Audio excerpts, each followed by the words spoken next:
Hey, what's going on? It's Bill Burr, and it's time for Thursday afternoon, just before Friday, Monday morning podcast. And I'm just checking in on you, seeing how your week's going. Now, obviously, I always say whenever I film, it means I have a special guest. Look at me. I sort of dressed up a little bit, looking like I'm getting my picture taken in grade school. You know, one of these with one of those. My guest today comes all the way from the Falkland Islands. That's me. No. Diego Tiernan. Yes, from Ireland. One of the greatest comedians Ireland's ever produced. One of the greatest comedians in the world. Tout le monde. Tout le monde. Tout le monde, monsieur. Please welcome to the podcast, Mr. Tommy Tiernan. How are you? Comme l'oiseau est sur la branche. Good now. I'm amazed at your fluency. My fluency of what? Just I don't know ignorance. where you find the words, man. I don't know how you do that. Let me ask you, what is the Irish feeling? I'm gonna guess on the French. All right, I'm gonna guess. You hate the English. The English hate the French. So maybe you like the French because they annoy the English. No. Fuck. Yeah, for one. not even close. Not even close. You think everybody are cunts? No, we have a thing of when we were being oppressed by the English, the rich people flew to France. It's called the Flight of the Earls. When all the great noble men and women of, I think, the 1600s, the English were coming, so they said, let's get the fuck out of here. And they all went to France. And they stayed there, so there would be deep, old bone connection between the French and the Irish.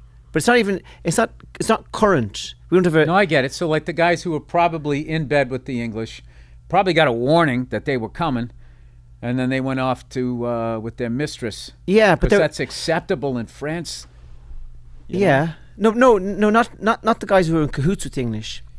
The poets who would have been killed by the English. They left. Yeah.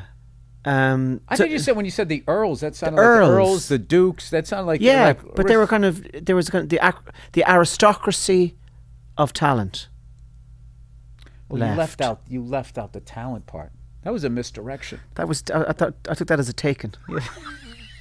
You did. I never. In what explaining world? Everything. In what world is a poet? You know, in high society, making a lot of money. Oh, that's Ireland, the magical Emerald Isle. Back in the day. Oh, you love a limerick, right? Back in the day, the poet was part of the king's court. Back in the day, does that mean like his entourage? Like his, do you know the way now a president has cabinet? Yeah, one of them would have been a poet back in the day. Back in the 1600s. Well, no wonder they fucking came in and took over your country. Was he making rhymes about what they were doing to you guys? No. It's this is an old-fashioned way of being in the world. Do you want to hear something embarrassing? No. I want to finish this. Oh, sorry. So our poets left.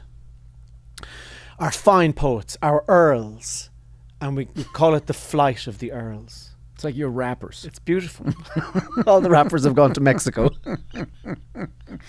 So they all took up. But did that surprise you? They're not fighters. It surprised me. I mean, your people. No. I don't know.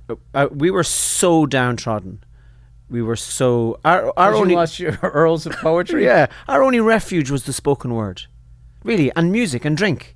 And to this day, so Irish people aren't great at architecture, or any of the obvious hallmarks of empire. We're good at talking, and we love laughing, and we love music and drinking and singing and crying and fighting. So you guys amongst each other. You basically get life. We're the white Mexicans of Europe. No, but you know what life is about. Wait a minute, Mexicans are great at construction. Are they? Fantastic. Anything you need built, from a fucking car rebuilt, okay. They'll swap out an engine. Yeah, I use a lot of old tropes that don't hold water, but I think that it was because we had no choice. That's why we, are like that.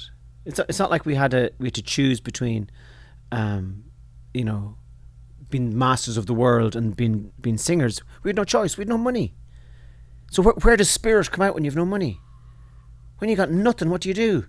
And you're in a hut, and someone says, "I've made this." Over here, you get a gun and you start robbing people. Back then, you kind of look. I've made this drink from rain and tears and old potatoes. Let's fucking drink it and see what happens. And then somebody would make a fiddle out of an old cat, and they'd start. And then and that was our culture for 800 years. And meanwhile, England was building warships. What is their problem, by the way? It infects people, doesn't it? Empire infects. Well, that's what we're like. You know what's funny is I do a bit about this where like people like over here who aren't white will ask like white people, what do you do? Where's your culture? And like we don't really have an answer for that, and we don't understand that we're not white. We don't understand that we're like, generally speaking, I mean, we know that we're from Europe, but we don't really think about it. But when you go over Europe, there's all these different, you know, white cultures and all that, but we came over here, and what England always does is they take all of that away, and it's like, act like us, and then you can move up the ladder. So now, after all these hundreds of years, now we just wander around like Best Buys and Applebee's, and we get excited about other races' holidays like Cinco de Mayo and all of that, because, you know, You got tribal jealousy. no, what we have, no, what was this big sort of lie that, hey, you're white too, so you can ascend up and you can also get a castle. And that's not what happened. You got a cubicle. Yeah. You got a cubicle, and your grandparents didn't teach your parents the language or any of the cuisine or any of that, because being an immigrant, you got a ton of shit. Whoever's the latest people that came over, Yeah. Italians, Irish, whatever, you know, they used to have the Nina laws, no Irish need apply. Yeah. WAP was without papers, all of that type of shit. So, you know, most of them, Italians didn't, to their credit, but most of us got rid of all of that stuff, and or it wasn't taught to you because they wanted you to be American, which was to basically act like the British. Then we kicked the British out, and then we were sort of left with these robber barons that are considered the founding fathers and are looked upon. You know, I'm not saying they're 100% bad or good, but like they sort of just got rid of they used, you know, the working class to fight the English, get them out, and then once they got them out, they just moved into their big houses, and now they run Amazon and Netflix. They seem distant though, shit. don't they, those guys, the founding fathers? They seem like they're like, it's hard to find a through line between you and a founding father. They're like Well, it also depends like when your bloodline came over here, because people have just constantly been coming over here. So, I mean, most of us, when the founding fathers were here, were not here. Yeah. You know? Where did the Burrs come from? Are you Scottish or something, or Irish? Or? Like English. But on somebody's side of my family, we do trace it back to the Revolutionary War. We do have somebody that fought in the Revolutionary War. We got someone that fought in the Civil War. So we do have a few. Somebody did it in my family. I forget who, but generally speaking, I'm mostly German. But then we have like Burr, I think is either English or Scottish. I don't know what it is. Oh, I wow. like English, Scottish, Irish, French, Dutch, German. I got all of this. I'm just like, you know, I'm a mongrel.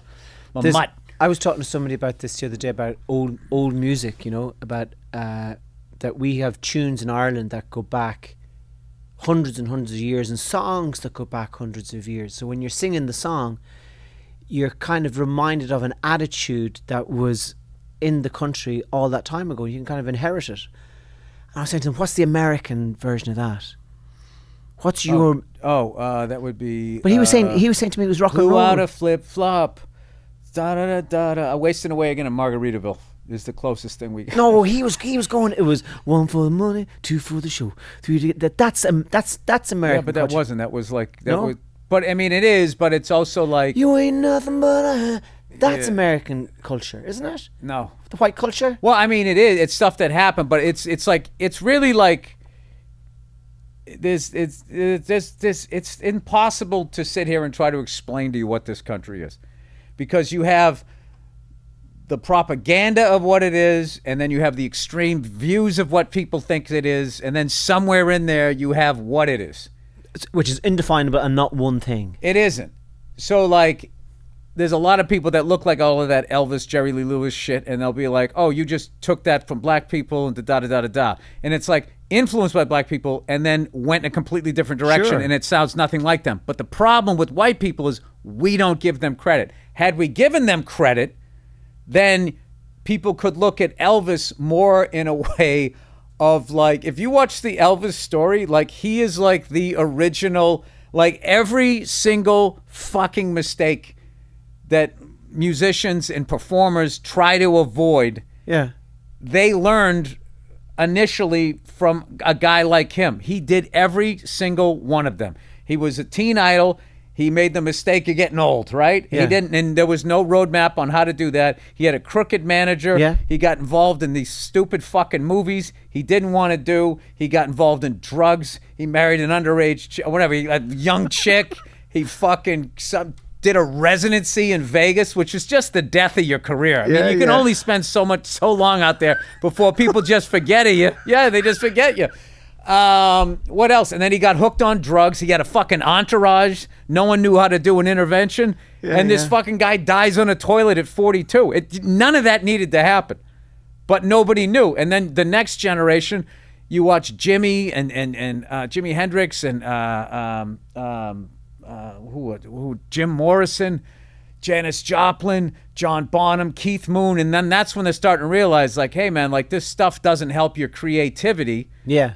You know? So and also there was a whole bunch of starlets. Like I watch a bunch of old movies and I got this morbid thing where I'll watch and just see how much of the cast is still alive. I don't know why I do that. Like half me, I'm going to IMDb. Oh, look at her, 96, still kicking it. But the amount of people that died, especially women, female actresses that died, female actors. You're not supposed to say actress anymore because that's some big fucking insult. I just don't understand that. I'm not offended. Okay, you're not good. Actresses that died from like an accidental overdose because back then they didn't understand that, you know, they'd be like... What kind of drugs were they taking? They were downers. So they would just go and like, you know, look at you, get a hold of yourself, see? And they would give them... You're too hysterical. Yeah, they'd give them like, what do they call Black Beauties and Valiums and shit like that and bring you down. And back then, the level of drinking that was going on, which was also depressant. So if you took the wrong mixture of it, the amount of them that just died... Really? I don't know why I'm laughing. But they died in their sleep because they didn't know what they were doing. Like the pharmaceutical side of it with the alcohol. And they wouldn't have been heavy women either. Sure, they wouldn't. They wouldn't be heavy women? No. What, back then? Yeah. No. They were waif thin. Yeah, so easy to overdose. Easy to overdose, yeah. No, wow, that's amazing. Yeah. Dark history. Oh, big, yeah. Oh, this is like, we give you a run for your money. So where does Bob Dylan... A run for your money. Two for the show. Where does Dylan then, as an archetype, fit into all of that? Because he's not self-destructive, still going 83, 200 shows a year. Where does he... I think like when people go, why is he still doing it? I actually think that it's one of those things of like, I don't think young people understand retirement because it's something that I always looked at with envy.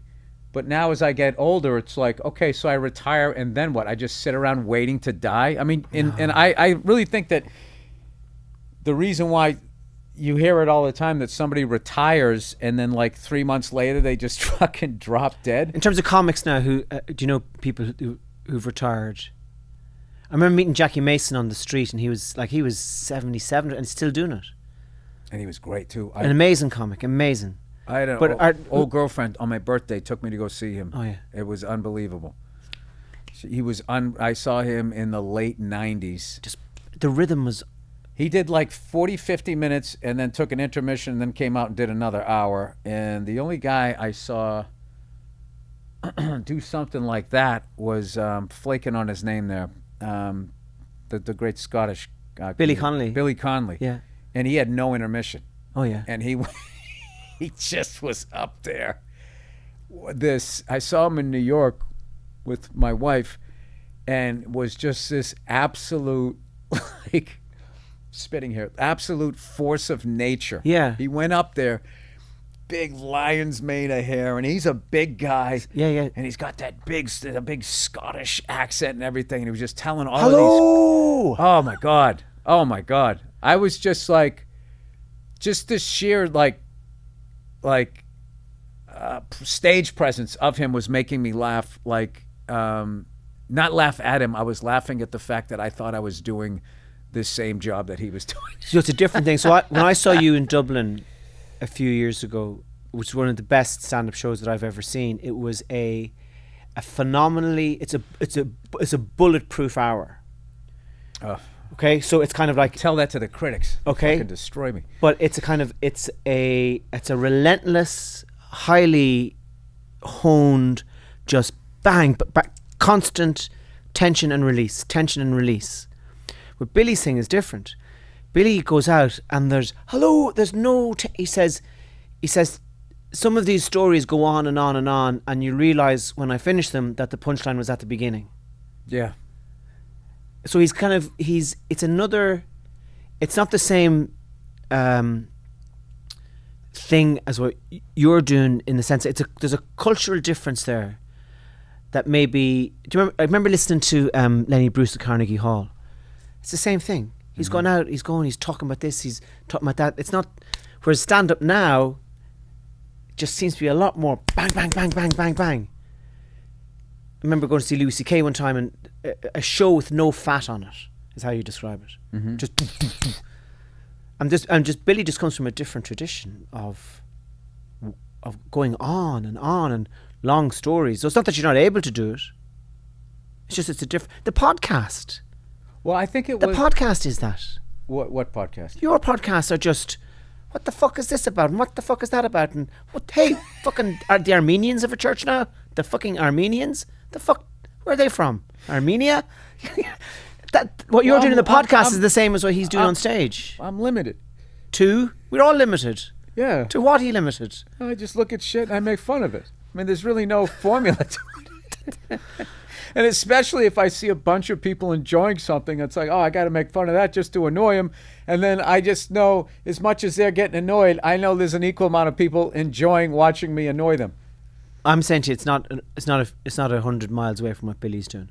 Oh, and that's what I was talking about, the fluency of that thing of when you start talking, being able to find the next sentence, the next word, and that it all has momentum. That's a wiring, and it's a gift.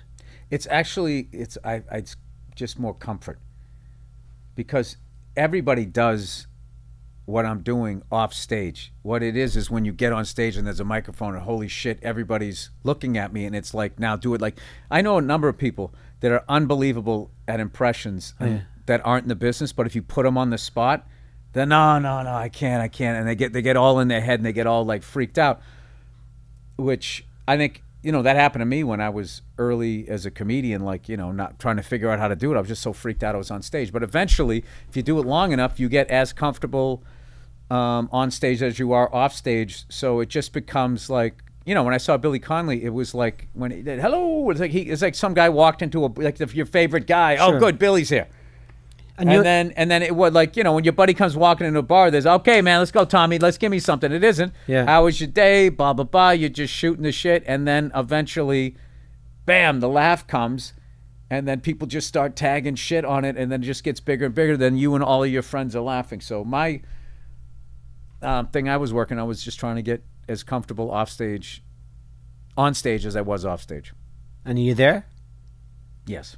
That's a precious place.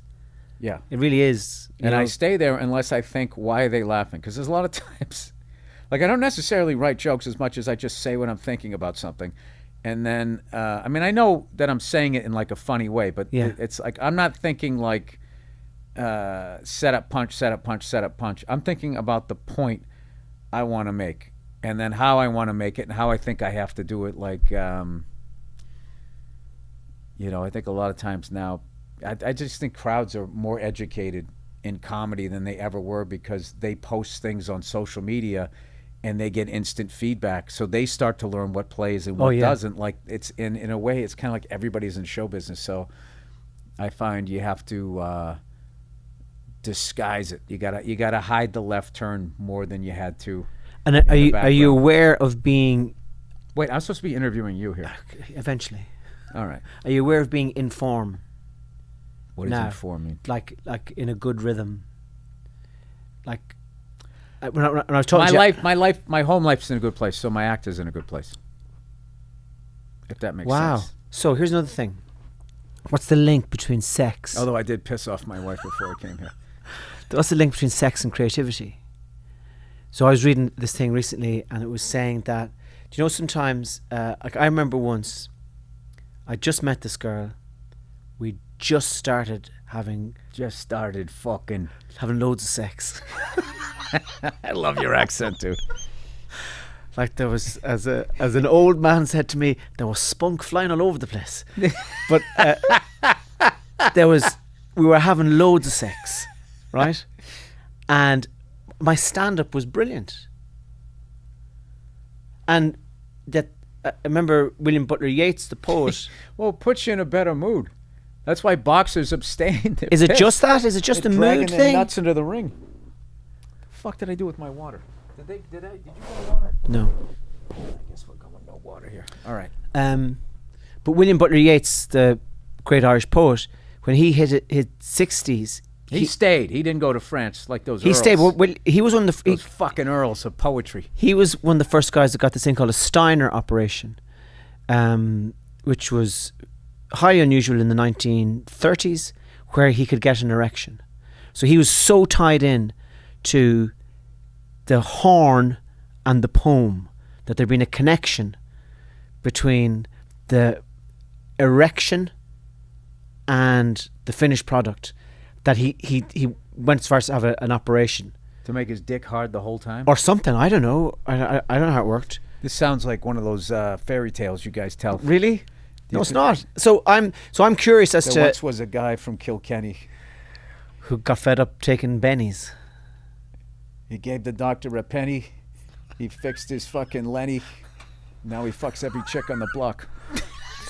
That's not good. That's not good. Well, we're working it out. Working it out. But it was so bad it was good. Yeah, there was an old man from Kilkenny wondering why he wasn't getting any. No, believe it's gone. No, that's good. Wondering why he wasn't getting any. He wasn't getting any. He thought it was. He phoned up the doc. He said, "Take a look at my cock," and I was gonna go. He thought it was because he was poor, but his dick was staring at the floor, and now it salutes the flag. Something like that.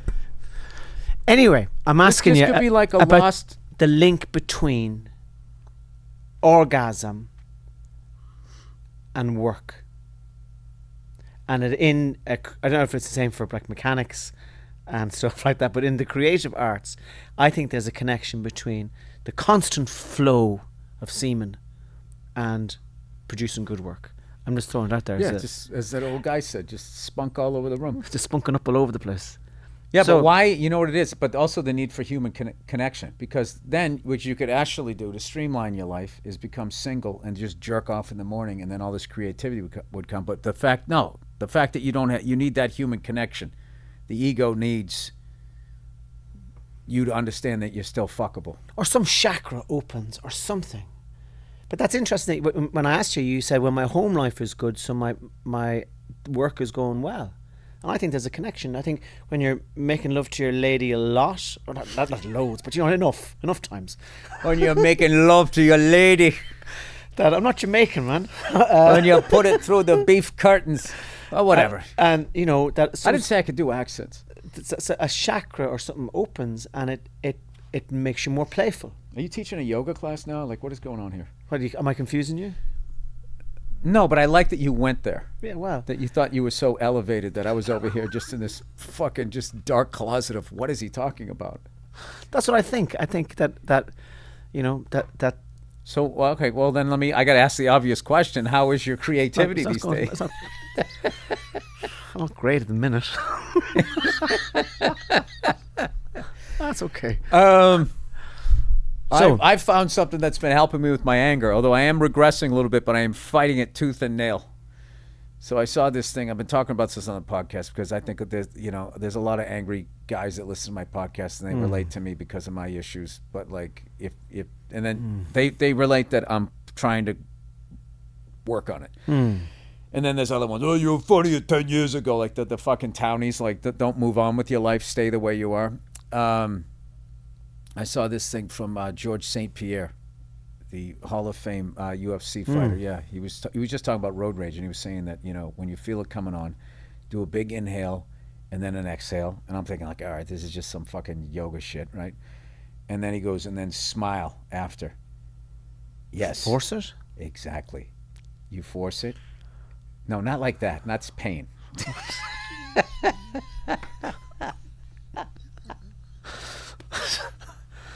You look like a friend of yours was about ready to do the worst joke ever on a huge night. You just went like, oh, dude. No, you smile. You go, Just a big smile, and it's bizarre because it releases this something in your brain, and then yeah, exactly. It's the last thing you do if you were angry is break into this big smile of joy, and then what it does for me, anyways, it makes me feel silly.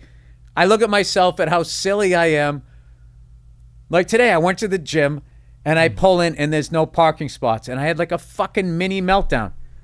It's like, I get it. There's no public transportation, so you should make some fucking parking spots. I started smiling. I was just like, and I just started thinking about how my window was down and my voice was echoing in the parking garage, and people heard it, and they had no idea why I was mad. And I just was able to get outside myself and just see how funny and stupid and ridiculous I looked. It's such a hard thing to deal with, the anger, because it's like you're in the middle of it before you know that it's even started. You're in the full flush.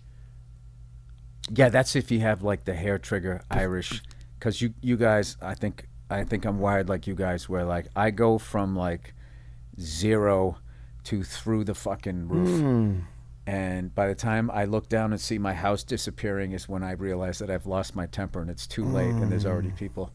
It's fucking hard, man. I'm not. It's an embarrassment. I am an embarrassment. And and then afterwards is it shame then, and you kind of self-loathing. Why can't I have more control over myself? What the fuck is wrong with me? And that's then hard. Also, my wife's she's gonna fucking hold this over my head, and then you get mad about that. Oh, she fucking does this and that, and then you gotta be like, no, she's not holding it over your head. She's holding you accountable. You fucking idiot, right? So I read an interesting thing recently about all that kind of stuff, which is to do with opposites. So it's talking about that for every feeling that you have, that there's a shadow feeling. So for joy, there's hate, for all that kind of stuff. And if you're feeling one and it's getting the better of you, just take time to acknowledge the other. And maybe the smile has something got to do with it. So when you're feeling angry, and thank God, okay, it's in the car, there's nobody else around. Thank fuck no one else is getting a whipping because of whatever flush is going through you. So thank God for that. But you feel it, and then what this people are suggesting is you feel it, and then you acknowledge your joy. You don't have to do anything. You don't have to be joyful. You just have to go, I'm really angry, but I'm just going to put my thumb up against the window here to acknowledge the fact that I am also at times joyful. And that in what is the thumb against the window? Just a gesture. It doesn't matter what it is. It doesn't. It doesn't matter what the gesture is. I'm. Can I ask you a question? Just how the fuck can you do that when you're losing your shit? Just stop and put your thumb on a window. You've been able to do that? Like if I saw you lose your shit and then you walked over to the nearest window pane and put your thumb on it? No. But so I haven't done it with anger yet, but I've done it with stuff like with envy, right? So I find myself in some kind of envy trip. Fuck, what that, and somebody's bugging you because of their success. And what I just do is I say, okay, I'm just going to acknowledge my generosity. I'm just going to whatever the thing is, it doesn't matter what it is. I'm just going to touch my nipple as an act of acknowledging my generosity, and it puts a micro beat between me and the envy, and it works. But I feel your thing with the anger. I don't think I have it. I do have it. I'm bad, but I don't have it. Anyway. Yeah, that envy thing that'll fucking eat you up. Totally eat you up in this position. I'll tell you what's nuts is this. I don't like naming names and shit, but there's a comic over here. He's young, he's good looking, he's crushing it, and like every couple generations, muscles. Yeah, I don't like him. So, watching once again, like not like younger comics. I get that because they started out the same time, so that you're young, you're gonna fall into that comparison stuff. But watching older comics having an issue with this person just because they're successful. At the age I'm at, I've seen a few people like saying stuff or whatever, and I'm just looking at it going like, you're gonna be that guy? You're gonna be that guy? It's like this guy is like 30 years younger than you are. Who, be happy for him. He's bringing people to comedy. Like, what the? Have you even watched Like, and then you watch the kid and he's funny. Like, I don't understand. Like, I understand it when you're younger to be looking at people and comparing and stuff like that, because you haven't lived enough life to understand that it's just like you're gonna get what you're supposed to get. Nobody is taking anything away from you. But you get what you get, and just be happy for fucking everybody.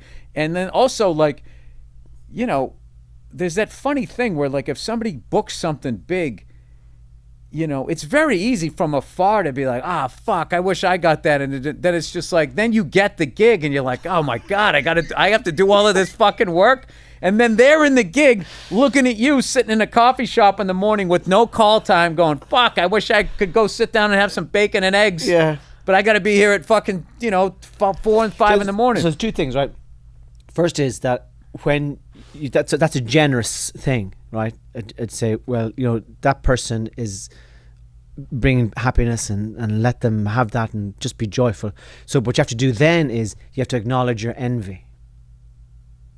You're not feeling it in the same way you're not feeling your joy when you're being jealous, but you acknowledge your envy and you just, same thing, just pinch your nipple. Well, I don't have it. I don't have that. And to acknowledge the dark side. And also, I think it's easier. I'm envious of people that live on the fucking. It's easier when you're successful, Bill. That's what I'm envious of. People live in the middle of nowhere. Middle of nowhere. I'm envious of them. Like in Death Valley or somewhere, like in a caravan. Just like somebody that can fucking pull into a driveway and open their fucking car door and it doesn't bump into something else. They actually have space. At this point in my life, I don't give a fuck about this business. That's what I look at. I don't have like you, motherfucker, with your fucking semicircle driveway. I don't I don't do that. I just look at that and I look at that. That guy has got the world by the balls. I hope he appreciates that. He could have as many fucking cars as he wanted to. He could still go in and go out. Can you describe this place to me? Is it like? There's a bunch of old houses in Los Angeles, and when they were built, the driveways are built for fucking Model T Fords. Yeah. Where you sat shoulder to shoulder, and they didn't have horse tranquilizers or whatever the fuck they stick horse tranquilizers, fucking whatever horse DNA, whatever they're doing to our food, and you sat shoulder to shoulder, and you sat inside the fucking wheel, inside the wheels. So that's what that's what the driveways are, and now they make these fucking giant goddamn cars. They're fucking gigantic. You sit so low in them, you can't see the lines. I used to be good at parking. I can't fucking park anymore. You have a big car, man. Oh, that truck, yeah. Yeah, that's big. I know. I'm not a speed guy. I like trucks. I never grew out of that. You know when you were a little kid and you saw a big fucking a garbage truck? Like when I was a kid, I thought the guy that hung it on the back. Oh, the best job in the world, man. Best job in the fucking world. Fucking rubbish into the back. Dude, they were hilarious. And we used to, they would see us, and the guy would like grab you and pretend to throw you in the back, and all of, when you could just pick a kid up, and everybody was like, that's all right, and you'd be like going, and they would all just be laughing. Yeah. And then they see you later, and then they would real men, like they're physically strong. They were confident. Oh yeah, pick up shit. Yeah, lovely. Yeah, fucking tattoo. Like back when that meant something. Long hair and shit. Yeah, I looked at all of the guy who drove the milkman. Really, the milkman? The milkman. He came in. It looked like a big, like almost a panel truck, but it was gigantic. 2 wheels in the back, so it was like a 6-wheel truck. And he would come in, and they just had the big sliding door, and he would just open it up, and he would put the milk down and grab the fucking empties. And so tell me about this dream of isolation, this fantasy about living in a place where you have loads of room. Do you mean like out in the middle of nowhere, like in the mountains or? Yeah, and where you can just drive, have your arm out the window. Oh yeah. And just not be constantly dealing with. Is it a ranch like? Yeah, it's something like that. It's all like it's like. Who's at home? Nobody. Nobody's at home. It's sort of me. In the fantasy, my family is there, but I don't see them. Usually these feelings come. The busier I get is the more thing that I think. Are you like the woman do you remember the woman in Castaway that Tom Hanks delivers the letter to in the end, and they have lingering eye contact? Remember, he comes to a big crossroads. Remember there was a letter. Oh, he came back and his woman was married, But right? then remember he kept a letter from the island and he found this woman at this crossroads in the middle of nowhere. That's the type of thing. You're not getting that image. But no. So just a vastness. Yeah, and then I have some animals, like that I would love a giraffe or something. No, I would love to have a horse and never ride it. And just be like, dude, just go be a fucking horse. You never ride, a wife you never see. Exactly. Dude, I just saw this person rescued a cow from a dairy farm. The thing was jumping around like a fucking puppy, right? Having a great time and shit. And I just think like that would be just a great thing to see, and then see it every morning like, what's going on? And just be around a happy cow that's psyched that it's not hooked up to a machine. And what it really is I find this period of history that we're going through right now to be just hurtling out of control. And it used to just be you just had to deal with the psychos on TV, but now the general population and bots just throwing just gas on this fire that just keeps going. Like, I gotta tell you, the best thing that's happened to this country in the last 6 months is that fucking idiot missed when he shot at Donald Trump. Yeah. If that dude, the level of fucking chaos that would have created and conspiracy theory and all of that, like that was like it's I kind of feel like when you were talking about like stand up, like tension and release, release, these psychos that run shit, they build up this tension, and then like it causes these big events to happen, and then for some reason the more misery we feel, like that's like the opportunity for them. But where do you encounter this boiling? When I look at the comments section on videos. The fuck? STOP? What the fuck? Like, you don't... I'm trying, dude. It's fun. It's designed to be addictive, and it's got me. It's got its fucking hooks in me. It's funny, my daughter gets on me about my cigar smoking. She should get on me about being on fucking Instagram. Because I saw this fucking guy, they were just showing this giant, ridiculous fucking penthouse thing in New York, and somebody posted the video of it. And what was depressing was the way people looked at it. They were looking at it like, imagine leaving your keys on the top floor. Imagine looking for your kids and blah, blah. And rather than being like, imagine what you would have to do to be able to afford that. Like how many people would have to live here for you to live like that, which is something that is a hard thing to growing up in this country because, like the way it's educated, like you just get a bunch of stuff and you have a bunch of stuff and you're going to feel good. Like we like one of the big games in our country was literally Monopoly. Yeah. In the winter, like it was, you've made all of your fucking family members homeless and they couldn't afford the hotels you had on Park Place or Boardwalk. And then you won by having everything. Yeah. And put everybody out of business. So it was getting you into that mindset of like, I don't even think it was like on purpose. I just think it was like the individual is more important than the tribe. That's what that was. Yeah, like I saw this fucking jerk off was this real estate agent was showing this other apartment in New York. Like that's like a thing that we do in this country. I don't know if you do. I go on Zillow, and one of my favorite things to do is like, what's your price point? It's like $9 zillion to fucking $50 zillion, and just to see what it is. So I ended up in this New York thing, and this guy was sitting there going. He was blown away by this stupid penthouse apartment way the fuck up top, and he was just going to be up here, living above sound, is what he said. And it was just, and you just looked, and you looked at him, and his fucking manicured face, and like his whole HD Instagram, fucking not a hair out of place, and like. And you looked at him, it's like, dude, you look like you live there. Like, when did the real estate agent start looking like a model and everything? Like, the whole thing is just... You must enjoy it on some level, though, being annoyed by these people. No, what it is I get material out of it, but I'm going to, like, the funny videos that people have. That's what I'm looking for, the funny videos, the cool cars, the motorcycles, the drum videos of some insane, musician. That's what I'm there for. But like, the cool movie. There is a ton of cool shit on Instagram, but I do find myself